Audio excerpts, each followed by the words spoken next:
Hello friends, तर काल होती सगळ्यांची एकादशी आणि सगळ्यांना उपवास होता. तर आज ना उपवास सोडायला ना मी मस्त अशा अळूच्या पानांचे भजी बनवलेले. ते पानं मम्मीने दिलेले मला आणि 2च राहिलेले त्यातले, तर त्याचेच भजी बनवले. इथे डबल बीची भाजी बनवली, बीन्स मी भिजत घातलेले आणि रस्सा भाजी बनवून घेतली. इकडे चपात्या पण बनवून झालेल्या माझ्या आणि चपात्या झाल्यानंतर मी भजी काढायला घेतलेले. थोडेच झाले ते 5-6 भजी. इथे वरण बनवलं भातासोबत आणि भात बनवून घेतला आणि ना मी मस्त ना एक स्वीट पदार्थ बनवलेला आहे, तो म्हणजे गुलाबजामुन.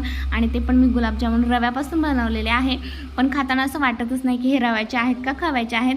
तर छान असे मुरत ठेवलेले मी पाकामध्ये 1 दिवस झालेला बनवून आणि देवाला नैवेद्य दाखवला. दिवाबत्ती तर मी आंघोळ झाल्यानंतरच करून घेतलेली आणि मग नैवेद्य दाखवला, देवाचे पाया पडले आणि यांच्यासाठी ना मी इथे ताट रेडी केलं. छान असं मस्त आपलं थाळी बनवलेली मी, भात, वरण, भजी, चपाती, गुलाबजामुन आणि इथे बीन्सची भाजी. सोडायला काय बनवलेलं मला नक्की कमेंटमध्ये सांगा. तर भेटूया नेक्स्ट ब्लॉगमध्ये. बाय.